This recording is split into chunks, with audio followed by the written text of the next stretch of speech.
이 조치를 해제하겠다 이런 약속을 올렸습니다. 또 어제는 24시간 방역정책 거부하고 운영하는 횟집에 가서 영업시간 철폐하겠다 이렇게 얘기를 해서 또 논란이 있었는데 글쎄요.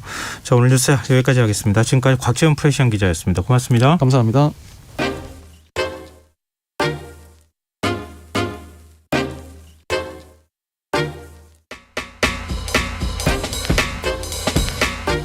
바쁜 당신이 알아야 할 모든 것 여기에 있습니다. KBS 1라디오 김성환의 시사야. 3.1운동 103주년을 맞아 일본의 식민지배 규탄 집회가 평화의 소녀상 앞에서 열렸습니다. 이 평화의 소녀상은 위안부 피해자를 기리기 위해 만들어졌지만 지금은 식민지배의 불법성, 더 나아가선 여성 인권을 상징하고 있는데요. 이 평화의 소녀상을 제작한 조각가 부부가 이번엔 다른 작업을 진행 중이라고 합니다. 바로 생존 독립운동가의 모습을 기록하는 작업이라고 하는데요. 이 생존 독립운동가의 모습을 어떻게 담고 있고 이 작업은 또 어떤 의미가 있을지 김은성 작가 연결해서 얘기 나눠보겠습니다. 작가님 안녕하십니까? 네, 안녕하세요. 김성환 선생님. 네, 예전에 뵀던 걸로 저희가 좀 기억을 하고 있는데요. 선생님. 네네. 이번 작업 왜 해야 되겠다 이렇게 결심을 하신 겁니까? 저희들이 이제 역사 문제와 사회 문제, 인권 문제를 많이 다루고 있었는데, 네. 민족문제연구소의 방학진 실장하고, 좀 토의를 하다가, 네. 그냥 뭐, 이렇게 심각한 토의는 아니고, 이렇게 자연스럽게 이야기하다가 그런 것을 좀 해야 되지 않을까라고 하는 이야기들을 나오게 되면서, 굉장히 필요하다는 생각이 들었습니다.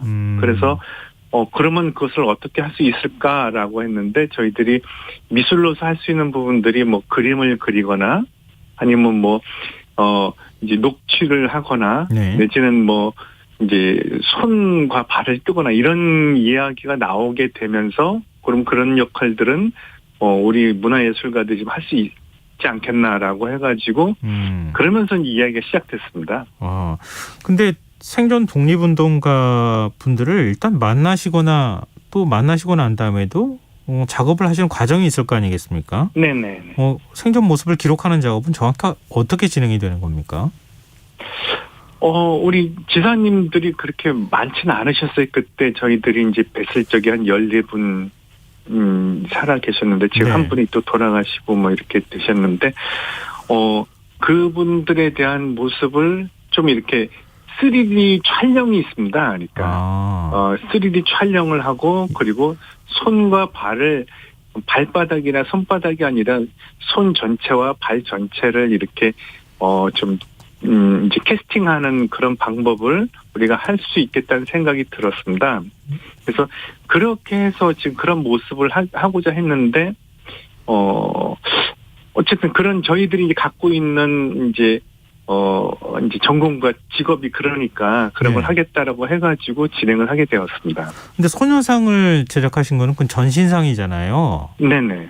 근데 지금 손과 발을 3D로 떴다고 말씀하셨는데, 그럼 전신이나 아니면은 두상이나 이런 것들을 하는 게 아니고 손발만 하는 겁니까? 아니요. 그러니까 촬영을 하는데 사진 촬영인데 전신을 촬영하는 거죠. 네. 예. 그래서 3D 프린팅, 그러니까 3D 촬영을 하고 스캔을 하고 네. 그 스캔을 가지고 이제 자료화 시키면은 그게 굉장히 작게도 되고 굉장히 크게도 될 수 있습니다. 네. 그래서 그 자료를 가지고 우리 독립지사 어른들을 흉상도 만들 수 있고 전신도 만들 수 있는 그렇게 되고, 그다음에 이게 이제 2m도 되고 3m도 될 수 있고, 네네. 아주 뭐 10cm 정도 될 수도 있는 그런 이제 기법입니다. 그렇군요. 그러면은 신체 모든 부분을 다 3D로 일단 뜬 다음에 다양하게 활용 가능성을 만들어 놓으신다는 말씀인데요. 맞습니다. 예. 근데 손과 발을 본뜬 이유는 또 따로 있습니까? 손과 발은 이제 손과 발은 3D 프린팅으로 하지 못하는 부분들이 있는데, 그 우리 어른들에 대한 이제 그 심줄과 뭐 이렇게 골격 내지는 지문까지도 나옵니다. 그러니까 그 생생한 손을 떠놓게 되면은 그 손이 손과 발이 그 지사님들이 이 손으로 어떤 역할을 했는지 이런 역할들을 설명할 수가 있겠죠. 그러네요. 일반적으로 예. 우리가 3D 촬영한다 하더라도 손바닥이나 발바닥이나 그 손 안에 뭐 미세하게 혈관이 있다거나 이런 것까지는 뜨기 쉽지 않잖아요. 맞습니다. 그러니까 그것만 따로 또 나중에 이게 사실 우리 손발이 어떤 한 사람의 생을 담고 있는 거나 다름이 없으니까 그 부분을 네네. 굉장히 중점을 둬서 작업을 하셨다 이 말씀인데요. 네네. 근데 지금 생존 독립운동가 분들이 연세가 굉장히 많으시잖아요. 네. 이런 작업하겠다고 찾아갔을 때 뭐라고 하시던가요? 이게 좀, 그러니까, 좀 그래도 거동을 하실 수 있고 좀 건강하신 지사님들은, 나름대로 이렇게 많은 말씀을 해주세요. 근데 요번에 그 제주도 가서 강태산 지사님을 뵀는데, 네. 그 강태산 지사님은, 오사카에서, 활동을 하셨던 분이에요. 예. 그래서 오사카에서 저희도 이제 그 오사카에 가서 제주도에서 오셨던 분들을 이렇게 이야기도 하고 많은 얘기도 듣고 제주도에서 또 그런 얘기도 듣고 해가지고 했는데 사실 강태산 지사님은 건강이 좀 이렇게 많이 이렇게 이제 약해지고 있는 분이신데 네. 그럼에도 불구하고 제일 건강하신 분 중에 한 분이에요. 아, 그래요. 근데 그분에게 다른 분들이 굉장히 이야기를 하기를 좀 이제 꺼려하는 게 자꾸 이 강태선 선생님이 이제 기력이 쇠하시다 보니까 자존심이 좀 상하신가 봐요. 네. 그래서 말을 잘 안 건네시는데 제가 오사카 가서 여러 우리 우리 제일동포 선생님들 보면서 얘기했던 부분들을 말씀을 드렸더니 눈이 초롱초롱해지시더라고요. 그래서 거기에 대해서 어떤 느낌을 가졌는지 저한테 물어보고 저는 우리 오사카에 계시는 제일동포 선생님들이 굉장히 굳건하게 잘 살고 계시고 혐오와 차별을 이겨나가고 계신다라고 말씀드렸더니 강태 선생님 굉장히 즐거워하고 그리고 자기 본인의 얘기를 하기 시작하시더라고요.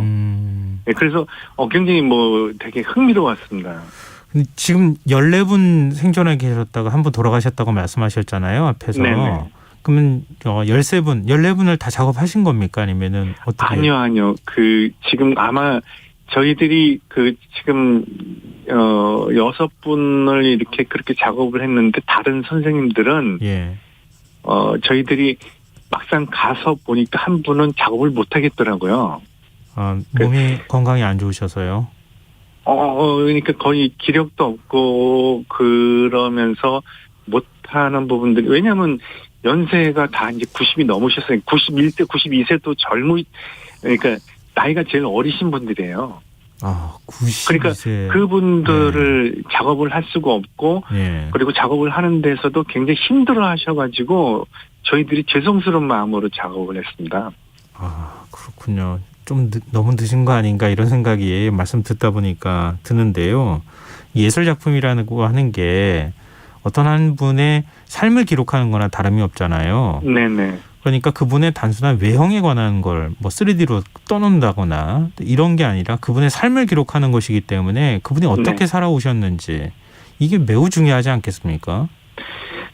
맞습니다. 그래서 저희들이 이제 우리 지사님들한테 설명을 이제 드리는데, 이제 그때 활동하셨던 시기가 보통은 그 미성년도 있고 20대 초중반 이렇게 되세요. 네. 근데 어른들한테 그때 당시에 어른들이 발을 밟아나가는 곳이 어떤 곳이었고 어떤 장소였냐 그런 것들을 우리 후대한테 알려주셨으면 좋겠다. 그리고 그 손으로 무엇을 어떻게 했는지, 무엇을 글을 써가지고 그걸 복사를 해가지고 넘겼는지, 그리고 무슨 몽둥이 들든 돌을 들든 어떻게 됐든 그런 모습들, 그리고 또 하나의 그것은 또 자랑스러운 거지만 또 얼마나 많이 피해 다니셨겠어요. 네. 그리고 그런 부분들에 대한 것을 그 손과 발이 그 머리와 마음 속에서 다 움직였던 거잖아요. 그렇죠.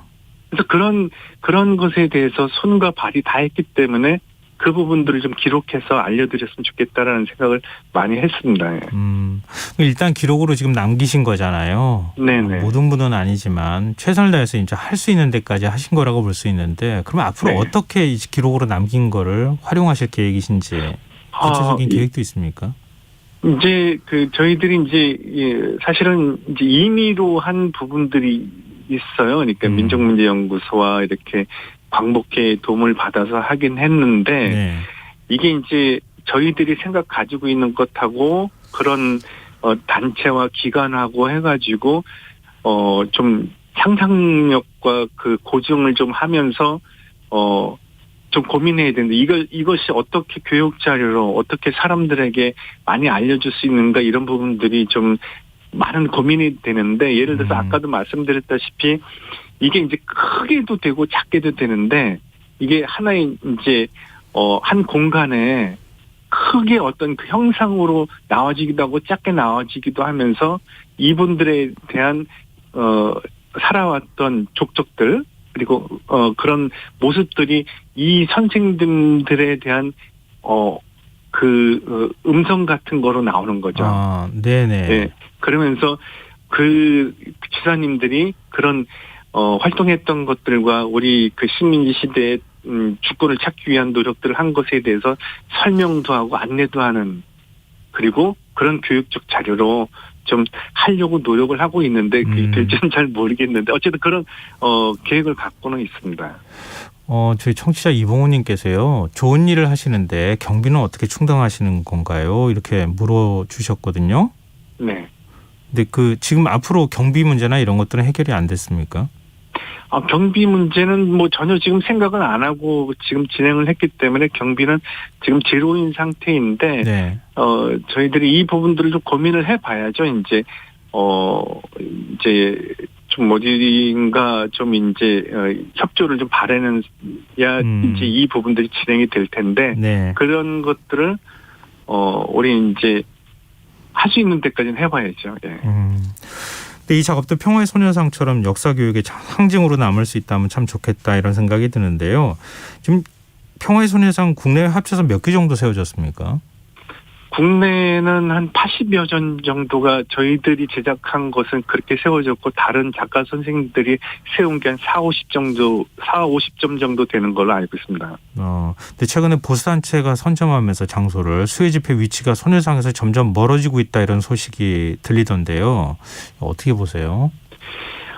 이 부분들은 사실은 예견된 부분들이 있었는데 저희들은 일본에 가서도 활동하고 유럽에서도 그렇고 이제 뭐 캐나다 뭐 내지는 이제 미국 이런 데서 활동을 하는데 이 일본 정부와 우익들에 대한 이 활동을 보면서 이것이 한국에도 오겠구나 생각했는데 여지없이 오고 있더라고요. 그런데 이 민주정부에서도 이런 활동들이 심하게 오는데 그들은 혐오와 차별을 가지고 지금 어쨌든 표현의 자유로 지금 이야기를 하고 있거든요. 네. 역사 왜곡을 하면서 이런 사람들이 인권을 유린하는 부분들을 표현의 자유로 얘기를 하는데 사실은 이것은 예술 탄압이고 진실을 묻기 위한 작업들이거든요. 네.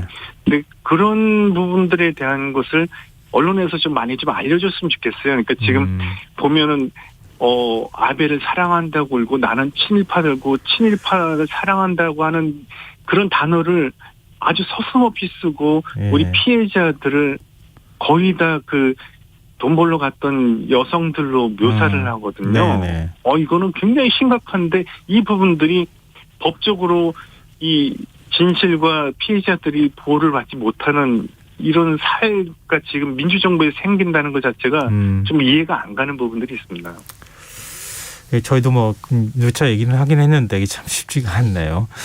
네. 저희 상준 독립운동가를 기록하는 작업에 대해서 김현숙님께서요. 힘든 작업이셨을 것 같은데 시간도 오래 걸릴 것 같아요. 큰 의미 있는 일을 하시네요. 이런 의견도 주셨습니다. 앞으로 계속 활동 쭉 이어나가시기 바랍니다. 오늘 말씀 고맙습니다. 네, 고맙습니다. 네, 지금까지 김은성 작가였습니다.